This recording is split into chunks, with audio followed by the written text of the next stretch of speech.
আসিফ নজরুল আর আইনমন্ত্রী মিলে এই কাজ করছে কিভাবে জুলাইকে খেয়ে ফেলে দেওয়া যায়। সালাউদ্দিন সাহেব আবার বলতেছে রাষ্ট্রপতিকে দিয়ে ইউনূস সাহেব জোর করে অনেক কাজ করাইছে। তাহলে রাষ্ট্রপতিকে দিয়ে সালাউদ্দিন সাহেব অনেক কাজ করাইছে, কিন্তু সালাউদ্দিন সাহেবের ভাসুর হয় কে জানেন?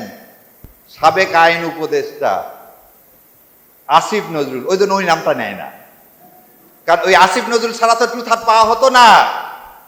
কারণ দেখেন কেন বললাম যে ওনাদের সৌভাগ্য আমি পার্লামেন্টে নাই। রাষ্ট্রপতি হচ্ছে রবার স্টাম্প, যত আইন করে দেয় সব করে দেয় আইন মন্ত্রণালয়। তাহলে আসিফ নজরুল এই জুলাই সনদ থেকে শুরু করে সংসদ ভাঙা থেকে শুরু করে যা কিছু করে দিছে, সব কিছু করে দিচ্ছেন কে? আসিফ নজরুল। আর আসিফ নজরুল কোনো কিছুই রাষ্ট্রের অ্যাটর্নি জেনারেলকে না দেখা করাতে পারেন না। সেই সময় রাষ্ট্রের অ্যাটর্নি জেনারেল কে ছিল? আজকের আইনমন্ত্রী। আইনমন্ত্রী সাহেব ওই জন্য একটা বারের জন্য আসিফ নজরুলের নাম নেয় না, কারণ আসিফ নজরুল আর আইনমন্ত্রী মিলে এই কাজ করছে কিভাবে জুলাইকে খেয়ে ফেলে দেওয়া যায়। কারণ এরাই হচ্ছে বাই প্রোডাক্ট কার? প্রথম আলো গঙের। আমার ভাই বললো ভারতের কথা, এই জন্য এদের খুব লাগে প্রথম আলোর জন্য। অন্য মিডিয়া বন্ধ করে দেন, কিচ্ছু যায় আসে না। আপনারা জানেন যে ইউনূস সরকারের সময় বাংলা এডিশন নামে একটা অনলাইন ইয়া ছিল, সেটাকে বন্ধ করে দেওয়া হয়েছে। সেটা নিয়ে তো হাউকাও নাই। সো কেন এই কথাটা বললাম আবার বোঝেন। আসিফ নজরুল রা কি করলেন? আসিফ নজরুলরা কি ষড়যন্ত্র করলেন? আসিফ নজরুলরা ষড়যন্ত্র করলেন কিভাবে বিএনপিকে ক্ষমতায় আনা যায়। সেই জন্য সংসদে বলতেছেন যে কে রাষ্ট্রপতিকে দিয়ে সব কাজ করাচ্ছে। কে করাচ্ছে? তত্ত্বাবধায়ক সরকার। তত্ত্বাবধায়ক সরকারে কে? আইন পাস কি ইউনূস সাহেব করেন? আইন তৈরি কি ইউনূস সাহেব করেন?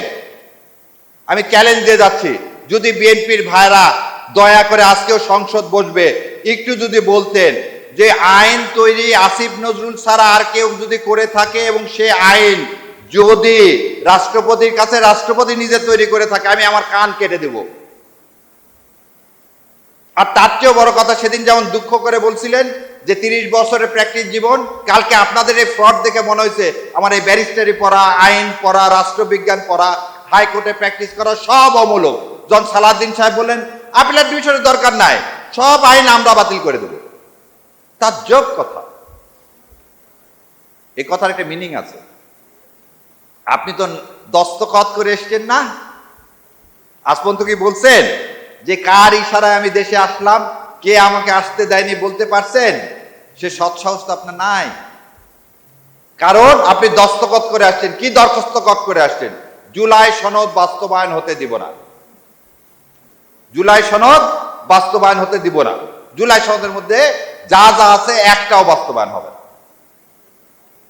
কালকে ওনারা যখন বললেন 96টা কি বাস্তবায়ন হবে, আপনাকে একটা কথা বলি, আপনার সামনে সব খাবারের প্লেট রেখে দেওয়া হলো, আপনার মুখ আটকায় রেখে দেওয়া হলো, মুখে কাপড় দিয়ে পেঁচিয়ে আটকায় রাখা দেওয়া হলো, সামনে পোলাও, কোরমা, রোজ সব কিছু থাকলো, আপনি খেতে পারবেন? ভাই একটু শোনেন, খেতে পারবেন? আজকে এই জুলাই সনদের অবস্থা হচ্ছে তাই। জুলাই সনদের অবস্থা হচ্ছে তাই। গুম কবি দেখেন, আমি নিয়ে আসছি গতকালকে, এখানে একটা বই ছিল, এটা হচ্ছে সংসদ থেকে রিপোর্ট দিছে। এই রিপোর্টে দেখেন, আমি ওই সবাই বলে আমি খালি বই নিয়ে যাই, কারণ ওনারা যা তো দাঁড়ায় বলে যাচ্ছে, যা ইচ্ছা বলে যাচ্ছে, আমরা একটু দেখায় বলি। 3টা অধ্যাদেশ তারা বাতিল করে ফেলছে অলরেডি সংসদে না তুলে। কি কি অধ্যাদেশ? সচিবালয়, জাতীয় সংসদ সচিবালয়ে সুপ্রিম কোর্ট বিচারক নিয়োগ, সুপ্রিম কোর্ট সচিবালয় অধ্যাদেশ, সুপ্রিম কোর্ট সচিবালয় সংশোধন অধ্যাদেশ, এই 3টা বাতিল করে ফেলছে। দেখেন এবারে আসেন কি করছে, বাকি 16টা সংসদে এখনই বিল আকারে উত্থাপন করা হবে না। তুমি বলতেছো সংবিধান মানো, সংবিধানে বলা আছে, কি বলা আছে যে 30 দিনের মধ্যে, প্রথম সেশন থেকে 30 দিনের মধ্যে এই সমস্ত অধ্যাদেশকে আইনে পরিণত করতে হবে, না হলে সে আইনগুলো, অধ্যাদেশগুলো মৃত্যুবরণ করবে। যে তুমি এই 16টা অধ্যাদেশটা প্লেস না করলে এই 16টা অধ্যাদেশ কি হয়ে যাবে, মৃত্যুবরণ করবে। এখন দেখেন 16টা অধ্যাদেশে কি কি আছে। মানবাধিকার কমিশন, এই যে আমি বক্তব্য দিচ্ছি, এটা এই যে 12 তারিখের পর আর বক্তব্য দিতে পারবো না, তখন বলবে কি এই রাষ্ট্রের কি করতেছে, নিরাপত্তা বিঘ্নিত করতেছে। সুন্দর আমাকে ওই যে ভাই যেখান থেকে বের হয়ে আসছে ওখানে আমাকে ঢুকায় দিবে। সেই জন্য মানবাধিকার কমিশন কোনোভাবে বাস্তবায়ন করা যাবে না। মানবাধিকার কমিশন বাস্তবায়ন করবেন না কেন, তার পক্ষে কি একটা কথা বলছেন না। তারপর কি আছে দেখেন, তারপরে আছে হচ্ছে কি ব্যাংকের সংস্কার।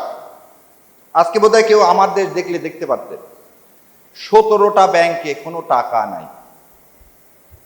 আর আপনি বাংলাদেশ ব্যাংকের গভর্নর নিয়োগ করলেন কাকে, যে নিজে ঋণ খেলাপি, যে টাকা দেয়নি, যে টাকা দেয় না তার টাকা দেওয়ার অভ্যাস আছে।